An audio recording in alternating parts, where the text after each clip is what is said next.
Hello, and good evening, everyone. This is Dr. Nick, your favorite personal growth coach, and I am excited to be with you another evening, another Wednesday, to talk about adulting in my purpose. We have been doing it, guys. Can you believe this is our 10th session? Something that kind of evolved from the pandemic and being social distancing and the state of quarantine. I started doing these lives and it kind of evolved into what I call is a movement. So we started at the beginning of April, and now we are on the 10th session of Adulting in My Purpose. And I'm so excited about what has come out of it and how God is using this platform and the impact that it is having on viewers and people that participate, and especially our millennials. As you may know, or if you don't, if you're tuning in for the first time and seeing me, my name is Dr. Nicole Rankin. I'm the CEO of the Cole Academy of Personal Growth. We are a professional development company that provides leadership development, personal growth, and communication training to students, as well as the leaders and parents that support them. So doing this session on Adulting in My Purpose resulted out of the publication of a journal that I wrote and released earlier this year in February. And the particulars of the journal is that it is about self-discovery. It's about personal growth and personal development. And the focus of that journal was is for our millennials, our 20s and 30s, our college students, our young adults, young professionals, those that are in life trying to figure it out, maybe stuck, maybe needing guidance, and just needing to truly discover not only who they are, but whose they are. The journal takes you on 7 journeys of self-discovery, and it has been an amazing opportunity to see the growth and development of the millennials that have taken a part of this journey with me. I've been taking groups of millennials. We just wrapped up our 4th cohort that went through the group, went through the book, and that was amazing. Let me tell you, we have some amazing young people on this earth that are full of potential, full of passion, and truly want to make a difference in the world and in the lives of others. So I am just excited to see what God is doing. So today we have been talking about personal development since we kind of started, and different aspects of personal development. So before I want to get into that, I want to make sure I do my due diligence in all my technology, and let me know who's out there. Say hello. Let me know. Let me do my sharing. I got to learn about all of this, y'all. Y'all help me. Do my sharing on my platforms. Share to start my watch party. So make sure you make sure you share on your pages as well.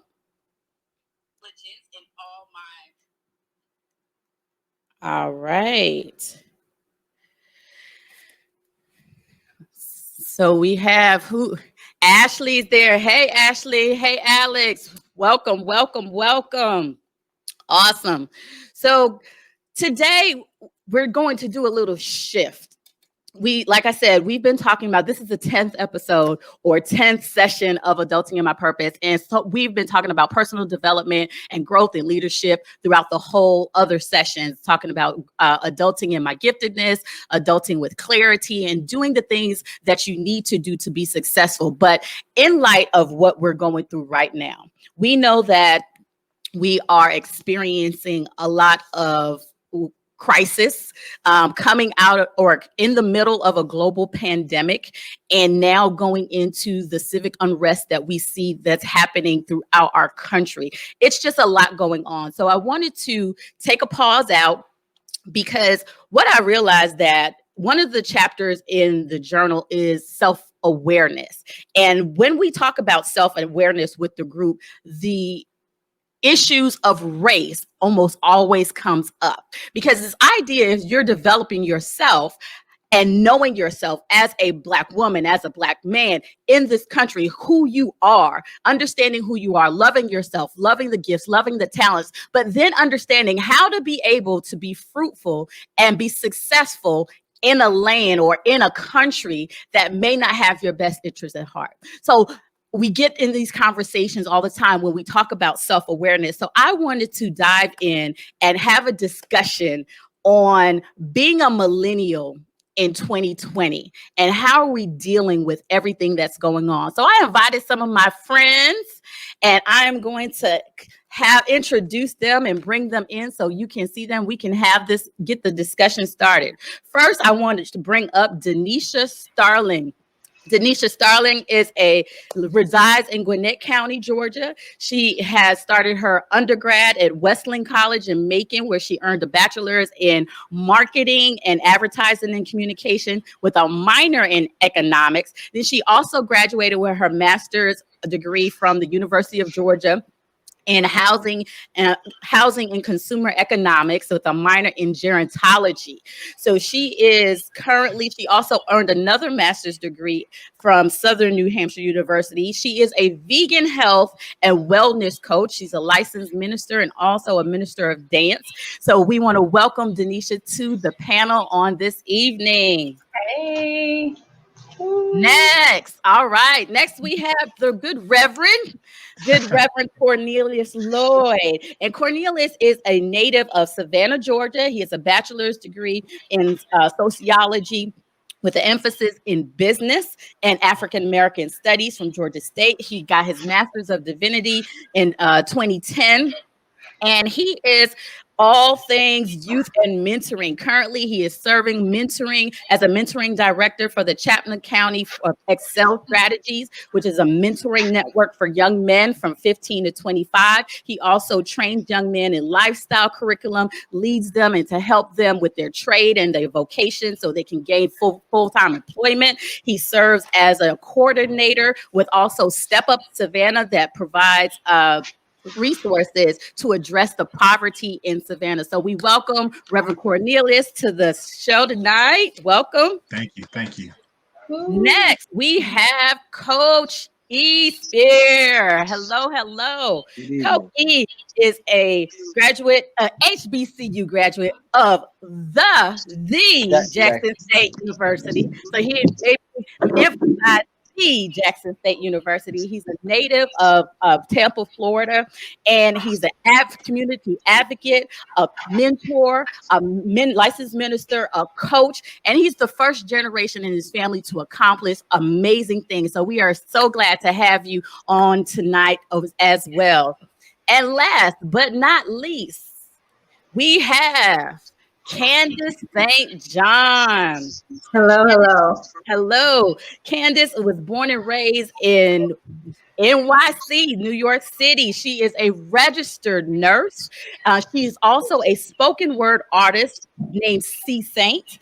And her spoken word artist, her purpose is to bring life and light to a hurting world. She used her poetry to bring attention to some of the important issues that desperately need to be discussed in her own way. And she believes in finding and purpose in your pain and healing through transparency. And not only is she a registered nurse, but she is an author of not only one, not only two, but three books called Books of Tears. One is Dare My Soul to Sing, and an album of mixed message mixtape. So welcome everyone to the session on Adulting in My Purpose tonight. Welcome.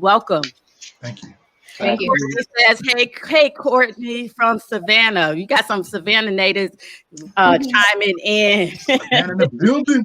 All right, so we're going to get this discussion started. We know that we are in a rough time. We are in a time of hurt. We are in a time of pain. We are in a time of what we call crisis.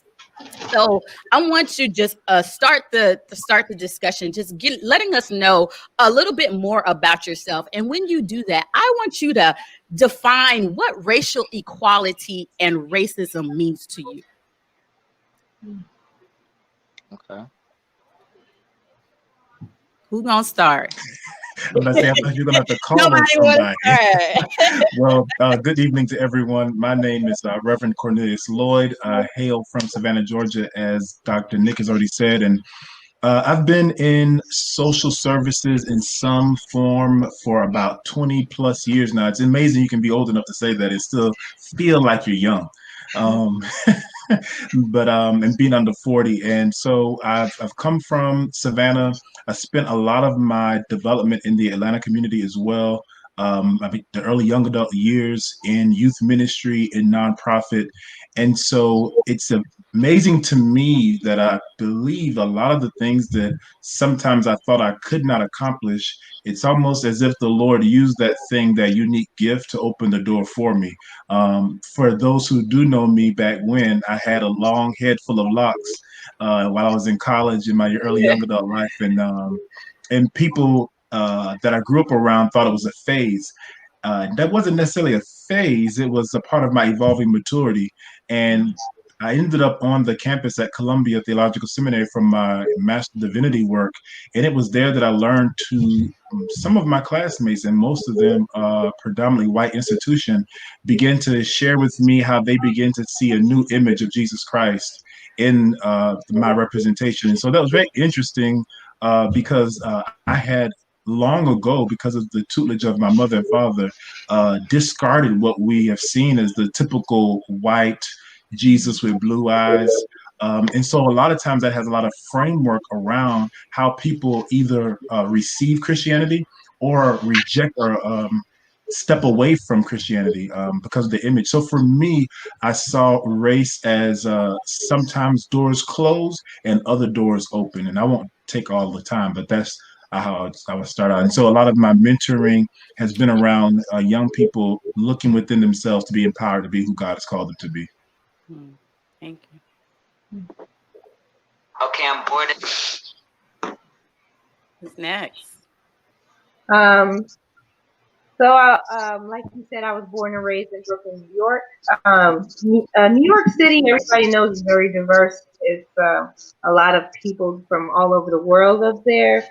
However, it is very segregated, and you would find most communities, like the Caribbean community or the Jewish community, they do stay to themselves. So, in terms of overt racism, I didn't really experience it until I moved down here. So I guess I knew what racism was, and I understood it, but it's not something I directly experienced. So I guess I was sheltered in a way. I didn't really have any white classmates, or I didn't know many white people at all personally until I moved, except family members, but till I moved down here. And so it's like a whole new world, and it's not just the overt things, but I think more times than not, what you experience is those little subtle, insidious things, on your day to day when you're going out to the grocery store or you're going to work and you feel like you have to work 3 times harder than your white counterparts, and they can complain and be overwhelmed, but you can't. And you have to show up and put on a smile. And even in light of what's happening now, it's like I don't watch TV too much, but I go on social media for relief just to get a break, and I'm seeing people who look like me being gunned down and strangled, but I still have to show up and put a smile on my face. And these are things that they have the privilege of ignoring, or they can't even relate to, things that wouldn't even cross their mind. But this is the life that we live. Yes. So, I'm again Eric Speer, and I'm originally from Tampa, Florida. And along my journey, being from South Florida and the South, I think as a black man, first generation, everything. I think it was an interesting road for me, and I think I speak for those individuals that come from the impoverished background. And again, as I stated before, the thing that brought me into being able to, I guess, what you would call a success story is being an athlete. And we come with two realities from my environment. Everything for me was, again, first generation Section 8 government housing, and that in itself is oppression. That's racism. We had less resources. We didn't have access to certain things under government housing and government assistance. We only had access to certain food. So I grew up under certain dietary oppression. That's oppression in itself when you have lack of nutrients, lack of vitamins and minerals. Our children are not being able to eat properly. The school system was a systematic issue because I had a single mother. I had a mother that didn't have opportunity to go to the PTA meetings. So as early on as elementary school, they tried to diagnose me with 3 or 4 different mental illnesses and indoctrinate me in the medication. And that is a consistent issue with our school, which I deem to be school, the prison pipeline. And that happens to a lot of us first generation, you know, uh, uh, students, and I didn't have the traditional family. So again, I'm from the South.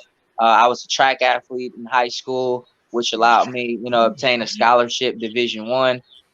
And that was something that allowed me to make it and facilitate my success. But when you're black and you're coming from the inner city and you might not be an athlete, you might not have access to coaching and resources and even in that, just the school system in itself, it's a tough journey for us with the testing, standardized testing. So there's so many ways that we can approach racism. It's not just gunning us down in the streets, but it's those tests being set up in a way where it almost makes it impossible to get the scores that you need when you don't have the academic resources, and so that's something in itself. There's many facets of racism.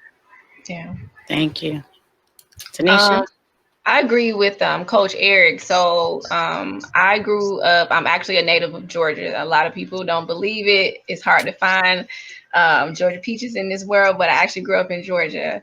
And for me, I think it was kind of, I saw it, but then I heard about it growing up. So like I remember my grandmother, when I was smaller, having to still work at a white woman's house as her job during the summer, like she was her maid. She would clean her home. And so from a very early age, like my mom, my grandparents, they would tell me their stories of how they grew up in like rural Georgia and the things that they had to go through. And so it wasn't that it didn't register, but it was in my reality, I just didn't see it until I started to get, like Coach E said, in high school and further along in college, I went to predominantly PWI institutions.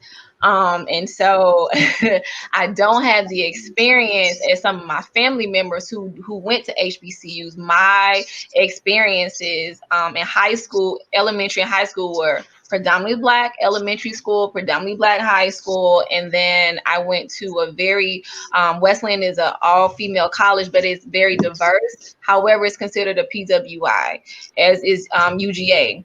I did experience racism growing up when I would go visit some of my family members in what we consider the country in rural Georgia, like little white kids, like throwing rocks or just cursing you out, calling you the N-word. But it wasn't until I went to college and I left the city to go to rural town and I encountered racism on my own, where predominantly at Wesleyan, I would have rich older white women, especially in the community in Macon, when they would see like paraphernalia, if I was at the grocery store, even if I was on campus, they would ask me, well, why are you here? How did you get here? How are you paying for this? Like, do you even belong here?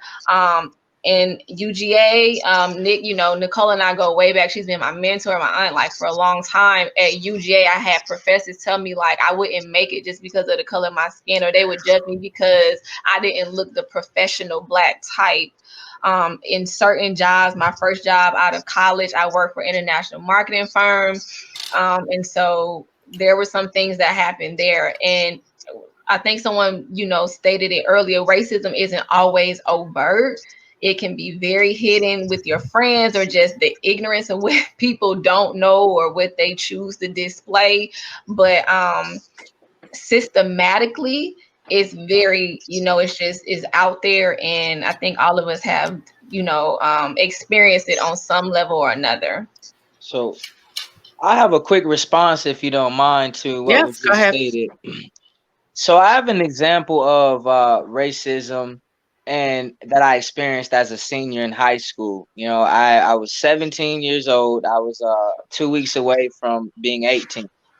And I remember a situation where I was in a classroom and my teacher, I was needing a third math course to be eligible for what you would consider to be NCAA clearinghouse to accept a scholarship. And my teacher, she knew that I struggled with algebra. This was an algebra 2 course, and she knew that I struggled with mathematics. And the teacher said this openly in class. She said that, hey, you might be Mr. Cool, you might be Mr. Big Time Athlete, but you have to pass my class to take that scholarship. And she made an innuendo that she was going to make it very tough for me. And I ended up getting into an argument with that teacher, and she pushed for me to get suspended. And it was a tough experience for me. And during that time, and I'm gonna tell you, during that time, I attended a basketball game during suspension, and the resource officer in the school waited a week later to prosecute me for a misdemeanor trespassing. And it's the only charge that I've ever had on my record to this day. And I'm 36 years old.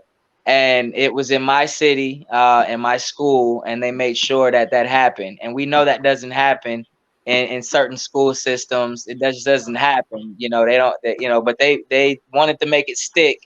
And when it comes to people that look like you and I, we just don't have the luxury of making those type of mistakes.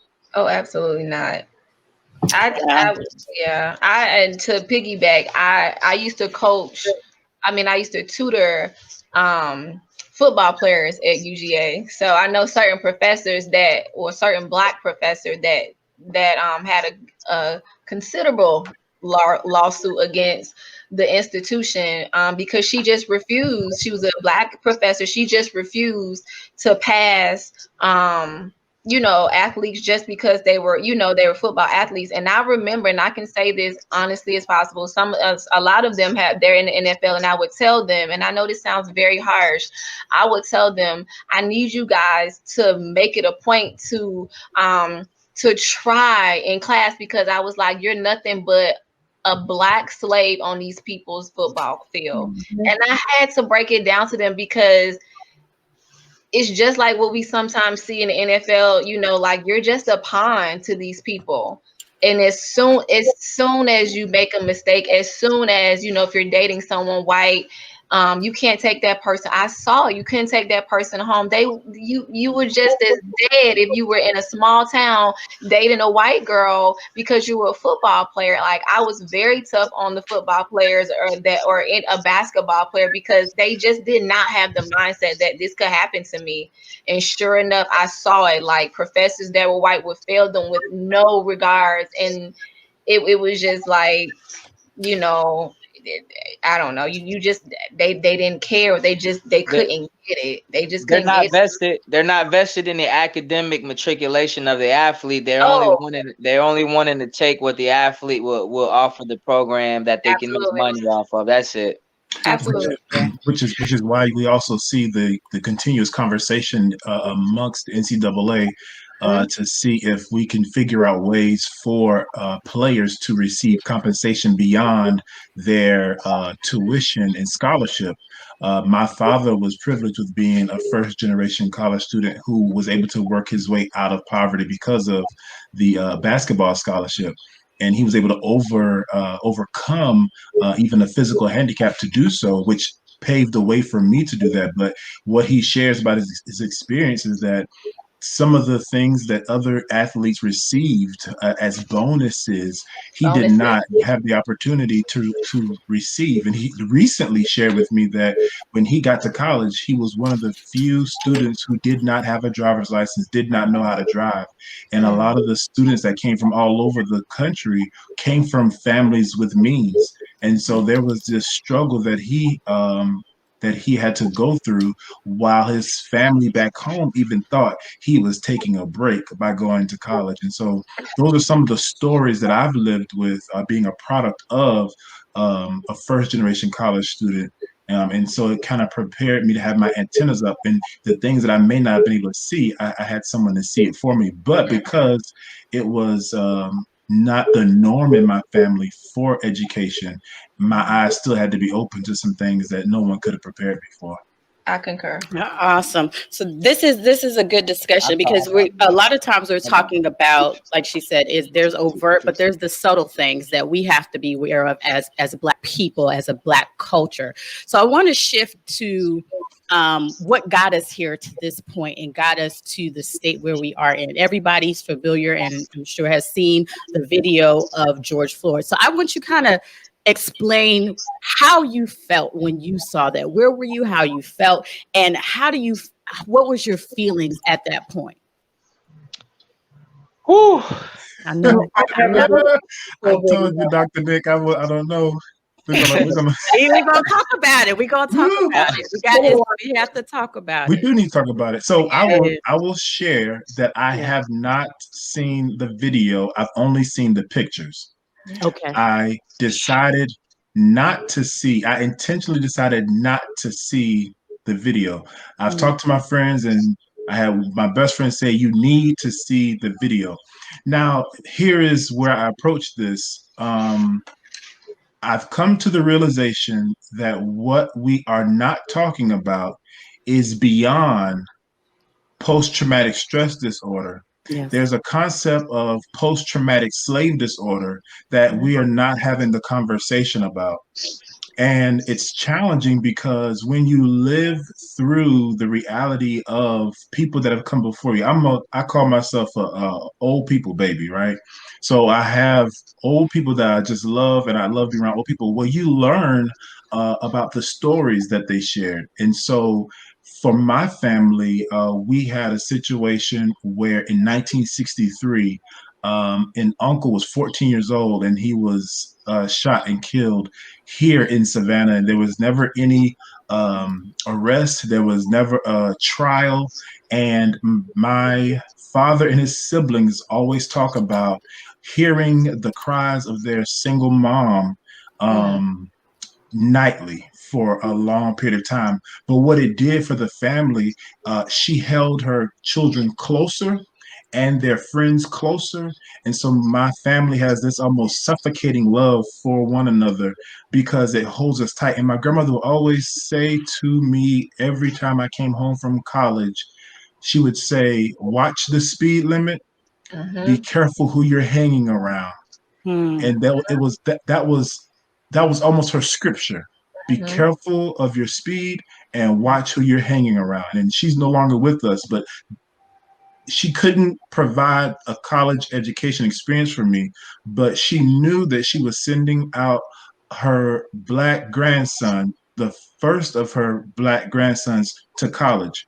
And that's the wisdom that she left us with. So race was very much a part of how you're raised. And so when you see images of another Black man on the ground, on the street, the trauma associated with viewing that brings up every other image that has been seen over and over and over again, to the point that it makes me question, why are we continuously exposing ourselves to trauma over and over again and being expected to talk about it with a level of immediacy, because I got calls and text messages. What do you think? Now the clergy side of me is called to be pastorally caring of other people, but what we also realize is that you have to be responsible for your own self care in the midst of that. And so I woke up on Wednesday last week.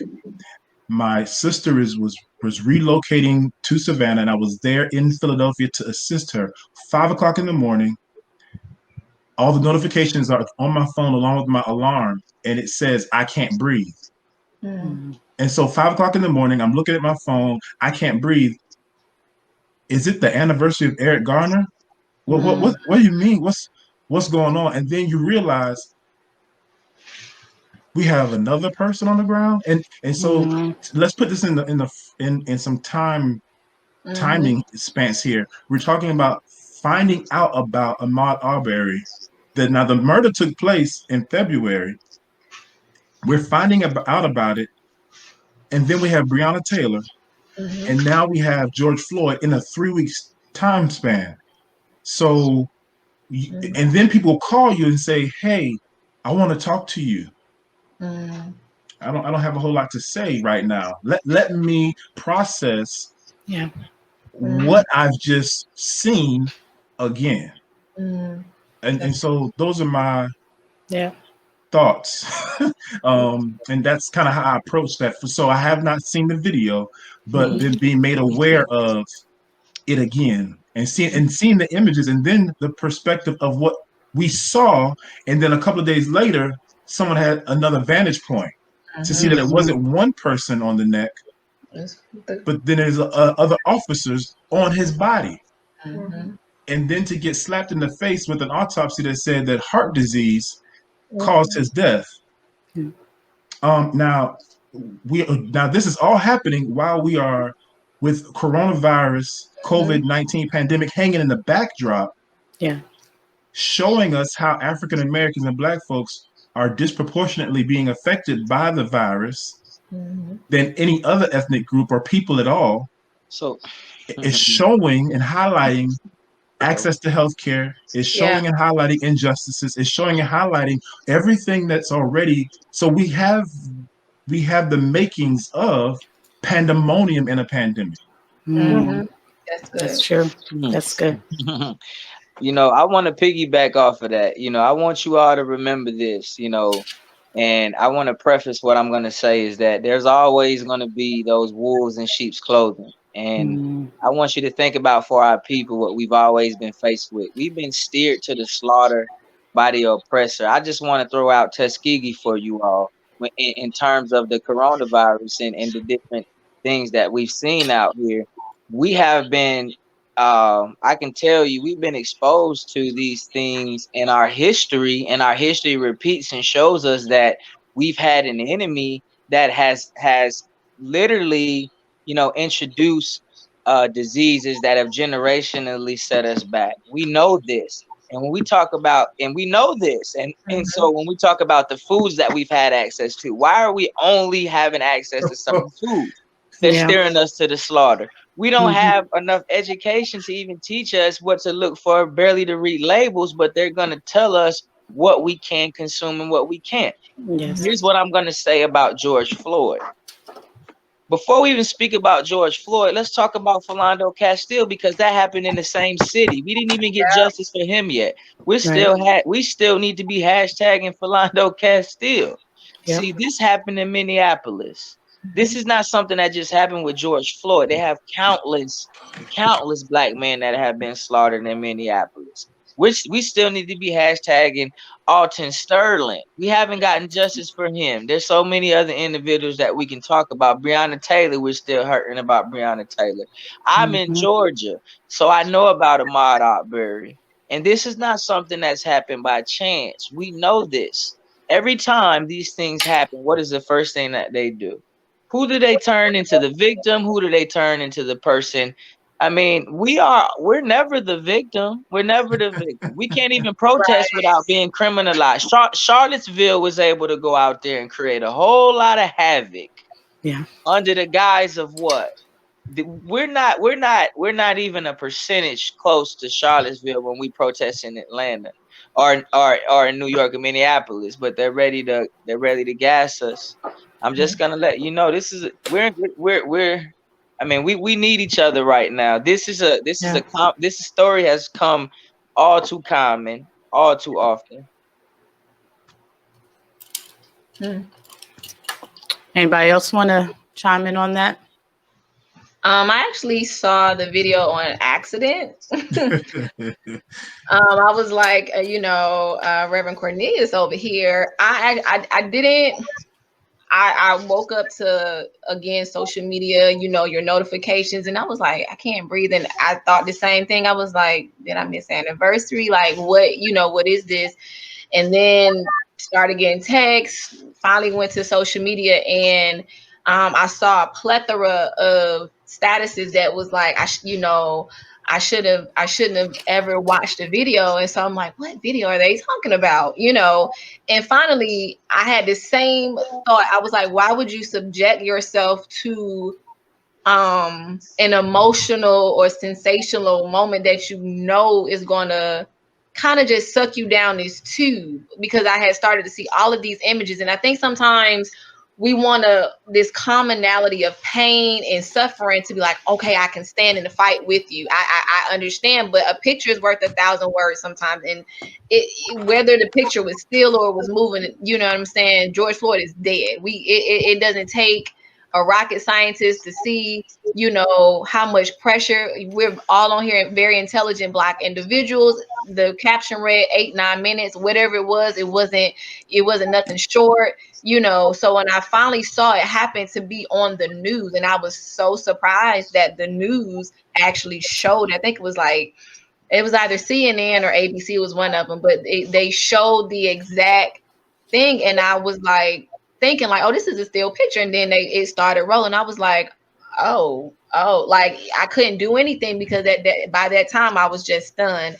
And it just kind of, I think for, like, everyone said for my Berry, it was just like I was so numb from that. And then Brown Taylor, I was just numb. I hadn't processed anything. I was just like, just okay, this is happening, this is happening, this is happening. Then I started to repeat what had already happened just not even a full year ago. I think once I went Sunday with some members from my church to do a prayer and peaceful protesting, and I think I lost it then. I got in my car and I just finally cried, because I felt like it was something that was just like, it's almost like, like that dam that breaks, like, golly, like this, like all of it had just been inside of me. And I was just like, this is my reality. Like, I'm literally finally seeing what my parents and my grandparents had to go through with the civil rights. Like, that's what it meant for me. I'm like, I was a small individual when Rodney King was happening. I remember reading about that. I'm like, yo, like, this is what this is for me. So it's scary, because I feel like this is our modern day civil rights movement. And I don't think our generation of, really, I'm seeing two sides of, oh, we're tired of hearing about standing on the shoulders of, Martin Luther King, this, that, and the third. You seeing the duality of young minds not really getting like, they died so that we could really be here. They died. They no longer can tell their story, from like, they can't verbalize their qualitative story. You know what I'm saying? Other than us reading about them, because they are now history. They're past tense. You understand what I'm saying? So like, I have to, it really just put in context for me, like, yo, like, we are real, there's nothing new under the sun. We are really living out a civil rights movement. If we can see KKK rolling around in Stone Mountain, in these back alleys of these towns, or just seeing like white supremacist groups just, tirade the internet, like, with no problem. And then you have number 45, who I will properly dress as, President Trump, because I do believe in honor. For him to call us thugs, your whole wife is an I immigrant. wanna, Like, I, let's start there. I gotta help you. I wanna talk about something with you real quick. What is the common denominator with all of these murders? Here's what's happening right now. It's happening live and unfolding so that we can see it. They're dramatizing it, and what they're doing right now is they're allowing you to see what they're doing, and that's Right. something that you have to pay attention to. And since we know this, what's the answer to that? When we talk about Dr. King and then the next generation not understanding it, this is what's happening right now. Dr. King died, and and the things that he stood for ushered us in to where we are now. But here's what happened. Here's what Dr. King did. What did he do for us? He brought us back to the footsteps of the Most High God. And this is what's happening now. Where do you turn when you can't turn anywhere else? When you see that officer put his Mhm. knee on George Floyd's neck, he knew, he knew that the life was out of George Floyd, and kept his knee there for 2 more minutes. That was pure evil. Evil is presenting itself. Demonic evil is presenting itself in front of us, and we're seeing it in real time. And what's happening is, the there's an enemy out there that wants to incite us. When we lose composure and we start to act out and we start to lose composure, the reason that we should follow on the shoulders of Dr. King, and why I'm gonna reiterate that, is because that is what brought us back to the throne. That's what we need to fight this enemy. We can't fight it barbarically with guns. We can't fight it that way. That's not gonna work for us. I know that people are tired. People are tired. I was in a protest where the police, they kneeled in solidarity with us. There were officers that kneeled in solidarity with us. Those individuals that were throwing rocks and bottles, they didn't do anything to progress the movement. They didn't do Right. anything. And so, though, what's happening is when the life is getting squeezed out of our people or shot out of our people right in front of us, it's to kill our spirit. That's what's happening right now. Because we are the reflection of God. We're the God conscious people and chosen people. And in this civil war, there's an enemy that wants to, and we cannot be disillusioned right now. There is two sides. There's a right and a left side. And just because, there are groups that are presenting themselves to be for us, there are parties that are presenting themselves to be for our people that are not for us, that are using our struggle and our history, and we are really believing that they're for us. But really what's happening is when things happen, we have to choose a side. There's a side for law and order, and then there's a side that's going to be anti any law and order of justice and people that just want to overthrow any type of deal. But that's another conversation. That's another conversation. Yeah. That's This is another conversation. this is it. So, we know that we're seeing history repeat itself, and not even repeat. Can you really say things have changed, right? Where do we go from here? What do we do? What are the answers? Because I invited you because I'm friends with all you all on social media. I know I've seen you guys speak out. I've seen you all at the protest. I see you take a stand. I know Candace is in the front line. She's been working as an essential worker for since the pandemic has started and seeing all the injustices. So where do we go from here? I think that's a great question. And I think that part of I had a conversation with my supervisor today because the work that I'm doing around addressing issues of poverty um, really help us to understand that poverty is a social injustice, right? Um, People lack access, opportunity, influence, and justice, and social capital. And so, what we are looking at is an attack on social capital.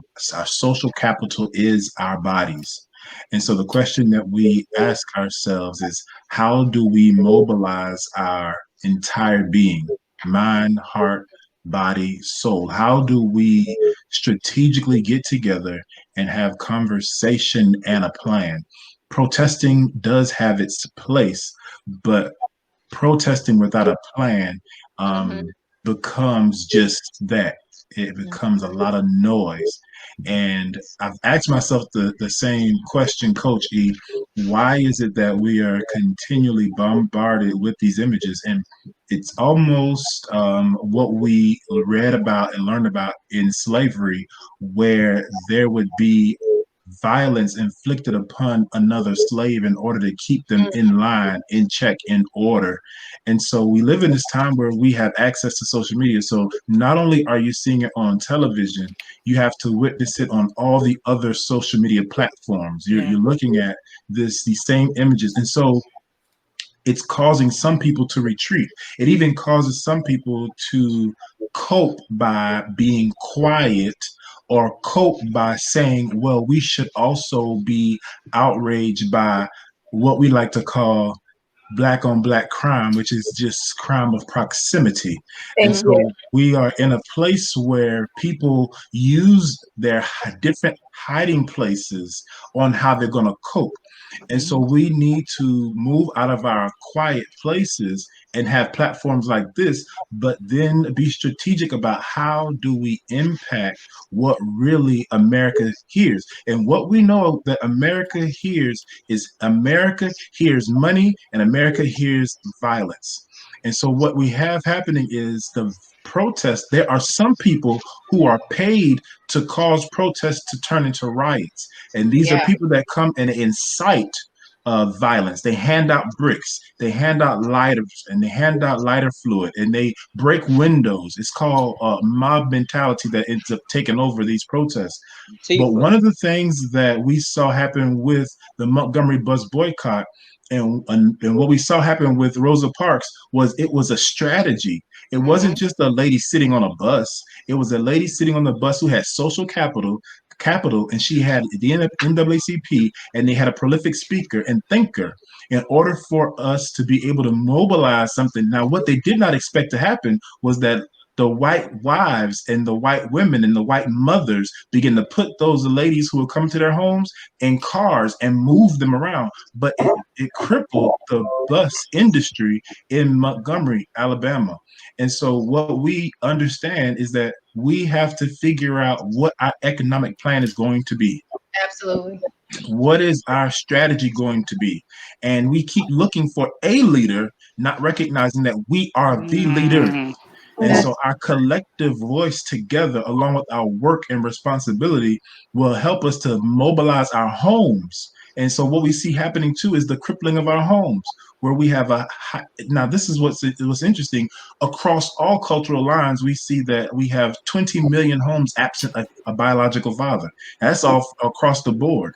And so when we are in a position where we see the absence of leadership, we see that there's another leader that comes in place. Now, this is on a spiritual tip. We have to understand that we have to submit ourselves to a higher power. We have to submit ourselves to God to get the strategy on what to do next. And this is when, and I believe this about the state of the church, is that I believe the church lost its prophetic voice in the midst of our scandal and drama over the last several Yes. years, to say the it. point now where the churches are closed building wise, but the church has to speak up, which is us, the bodies. Remember, I talked about social capital. The church is us, and we have to be the ecclesia, the called out ones, to Yes. then put the strategy into place. Because if God be for us, who can be against us? We recognize that there will be a challenge, and there will be issues, and there will be danger. But we have the strategy, we have the intellect, and we have the spirit on the inside of us. And so, your question on what do we do next? I think we're doing it now. And beyond this, we begin to mobilize other conversations and action. Awesome. Thank you. I love you said we are the leaders because a Mhm. lot of times we are looking for a person to step up. And they had that in the civil rights movement. They had people, certain leaders, but I think we're moving past that in a generation that we are have to look at ourselves as influencers. We have life has changed, platforms have changed, people have social media, people have so many different aspects. So the thought process has to change, is to say that I am a leader, and people have to see themselves as leaders in order to step up as a leader. So who else want to talk to that where do we go and what will be next? I think you have to attack it from many standpoints because, like you said, we are the leaders. So everyone has their purpose. You Mm. need to find your lane. I kind of say that often. So yes, this is spiritual warfare, but there are also people who don't believe in that, but they can still be just as useful, just being a face, being a positive force. And like I said, it's not always overt actions. I didn't watch the video because I do believe in the post-traumatic slave disorder, post-traumatic stress disorder. It is traumatic to keep watching these images and keep having to show up with a smile on your face. Talk about But that. Talk for about that. me, I feel like I am diligent, even militant about creating a surrounding in which I don't want anyone to feel comfortable in thinking that they can treat me in any way because of the color of my skin. I don't want you to feel like it's acceptable to be disrespectful, to just to get away with your privilege and your racist actions because these things, especially in the South, is so deeply rooted in people that it's things that most people won't even recognize. Mm-hmm. And because as a people, I feel like we don't want to cause trouble, especially in the workplace. We come across as aggressive, which is fair. But in my workplace, I'm not going to be disrespected. I'm not going to let racism rule my environment. So my thing is, in my day-to-day life, I'm going to check you. I do not want you to think it is acceptable to mistreat people based off the color of their skin. And everybody doesn't have that attitude or doesn't have that confidence. or whatever, courage, whatever you want to call it. But that's my role. And I hope that I can be an example. I'm not disrespectful. I'm not going to get in your face. I'm not going to argue. I'm not a fighter either. But respectfully, I'm going to let you know that it is unacceptable to mistreat people based on the color of their skin. And hopefully, I can be an example to others. Because if we all start doing it, they'll eventually get the message. Like, it's not okay. And I think there's a lot of people out there that need to understand it's not okay, it's not acceptable, and you're not going to get away with it no more. Mm. You, I think you made some valid points there. I think everyone thus far has made a lot of awesome points in terms of what's going on in our society, and in terms of some of the things that we could do. I really think that as stated before, we have to mobilize ourselves together.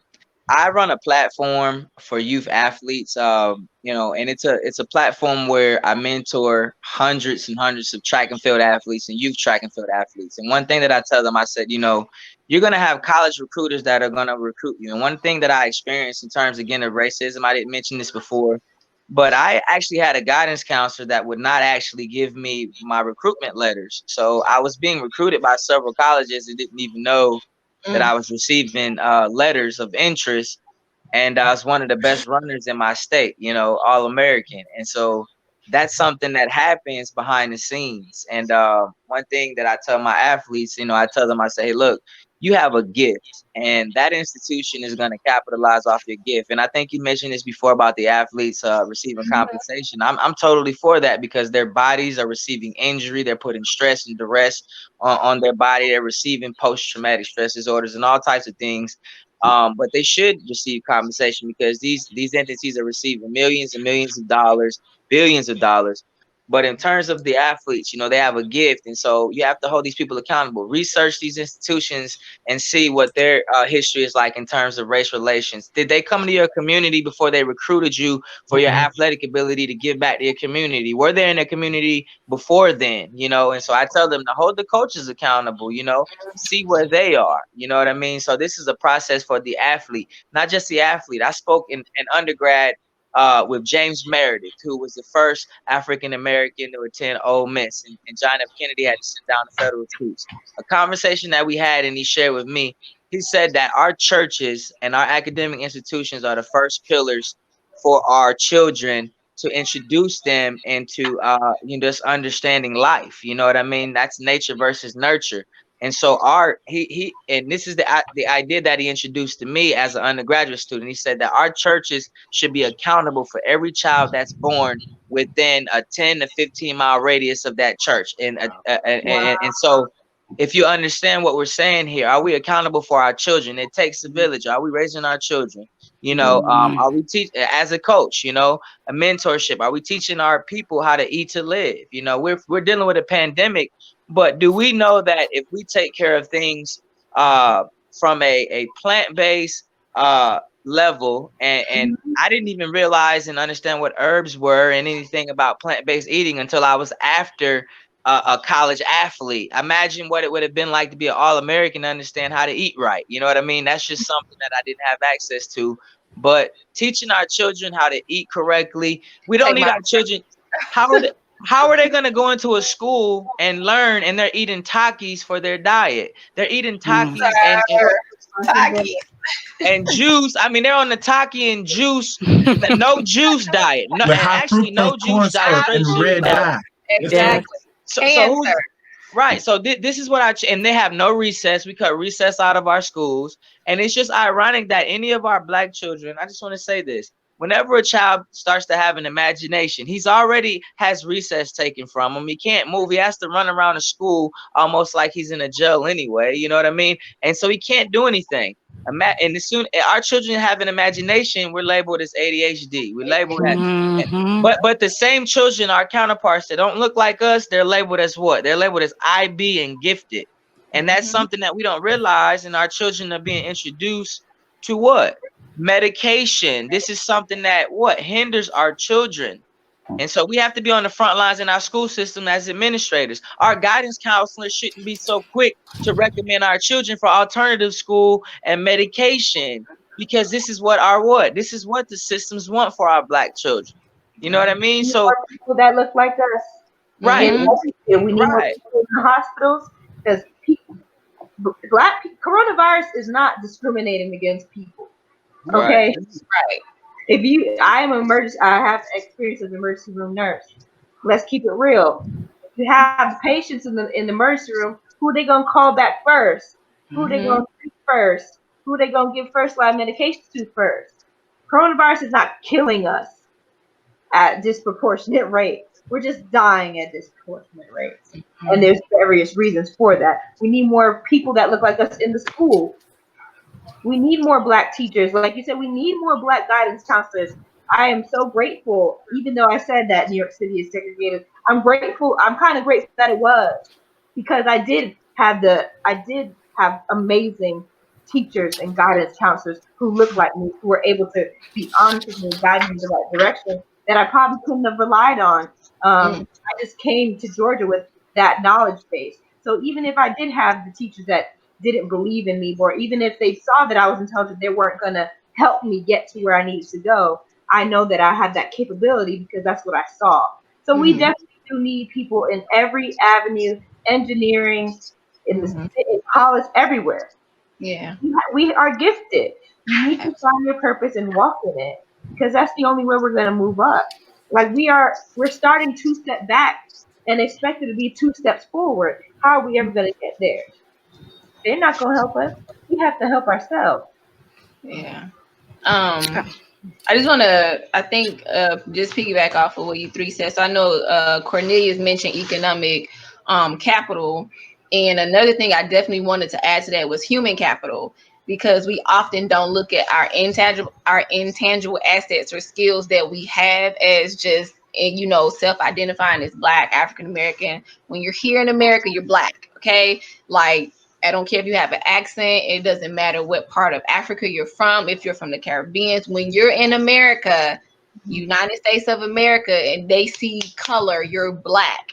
So it would, just behoove us to learn like what systemic poverty is, what human capital is, like what are those intangible assets that you have that you could use. And looking at studying laws, like what are policymakers doing now, like what is health policy, what are your social policies. And I think someone said this, like we are protesting, or some of us out there are protesting without a plan, and we don't know the next step. And so Georgia is like one of few states that doesn't have a hate crime law or bill. So like, did we know that I didn't know that until recently. So I saw myself now as, let me stop. We perish for lack of knowledge. It's Hmm. great to chant. It's great to get some exercise out there. But if we don't do anything further, with our voices and going, now is like I say, write your congressman. I used to think like, oh, is that really going to work? And I used to say that because I never saw things happen based on my perception of how I saw white America. I'm not going to say where I work for, but anyway, I work for a pretty large company, a well-known company. And one of the things I was definitely kind of I was in disagreement about was, COVID happened, and everyone's working from home, and we got all these memos about let's have mindfulness Monday, let's meditate, kumbaya. And I have yet to see anything come out about the social injustices of what's happening. And now, like, what happened to these mindful Mondays? Can we? I could have sworn we had a culture department at my job. Oh, Let's hold them accountable. Should I go to HR? Because, what are these C-suite executives looking like? Can I see what your roster and your board of, like, these are things we need to hold companies accountable for. Everybody's like, yeah, Black Lives Matter. Can I see your C-suite members? Like you said, someone said is some people look like they're for us until we start digging in and kind of just categorizing a lot of these things. One thing I'm very passionate about is is I pretty much grew up vegetarian, but I am vegan, plant-based. And like someone said, like what's going on in our community, we do not teach nutrition at a basic level. Most doctors don't even take nutritional classes, so that's why we see obese doctors, or they just prescribe medication to us first. As far as like, oh, your child has ADHD. No, like sometimes it's just what's in our system, in our neighborhood, in our community of schools. I've been an advocate for older adults gerontology, and so I'm big on older adults. And then when it comes to female reproductive health, um, I'm big on like how do we get? I think someone said this. How do you educate or make it cool to go to med school to be a doctor that in your specialty? Like how do we do that? It's so, like she said, it's so many avenues and lanes that we could work from. But I think we have to really hold people accountable, go to these look at our policy holders and stop looking at Hollywood like they have the answer. It's so cool to be a rapper. It's so cool to be an actress. And I don't take any of those creative parts or geniuses away. But why isn't it cool to be an accountant over how you gonna stack your wealth? A financial advisor, a doctor, a nurse, a lawyer. It's just like we look to all of these other innuendo kind of people that I'm not saying they don't care, but in I think it's Ecclesiastes, it says money answers all things except death. Because if you had COVID and you still had money, and if it didn't help you, you died. But if you have the money to get the wealth and the resource, you have a larger chance of percentage of living. And that's something we don't amass in Black community. Financial wealth, health as an economic resource. Your health is an economic resource. I think all things economics. Black people are considered 3/5 of a human in the Constitution, but yet, we cause the most damage in this world. I don't understand what the other 40% of our body is doing if we're only considered 60% of a human. Right. Exactly. Awesome. So we are coming to our hour. I know that we can go another hour on this. This has been really good. And oh wow. This exactly. The time has just flew by. But this is what we need. This is the type of things that we need to start healing, start looking for solutions. I was just, as you all were talking, because you guys are our millennial generation, our thought providers, our innovators, our creators. And then now you have Generation Z that's coming up, living in a world that is totally different from when I was their age and then from where you were their age. So they're going to be needing new ideas, new innovations, and things to lead them in their life as well. So I just want to get a summary of some of the things that you all talked about and how to move forward. The first thing you said is getting back in order in submission with God. That's number one. Getting God, coming into line with the Heavenly Father, our Creator, understanding, getting the guidance on how to move forward. Then you talked about awareness, knowing who we are, not only in ourselves, but knowing who we are in Christ and being leaders and stepping up and being the leaders that we have been designed to and being created to be. So, and then you all, I think multiple people said this word accountability. And this was powerful.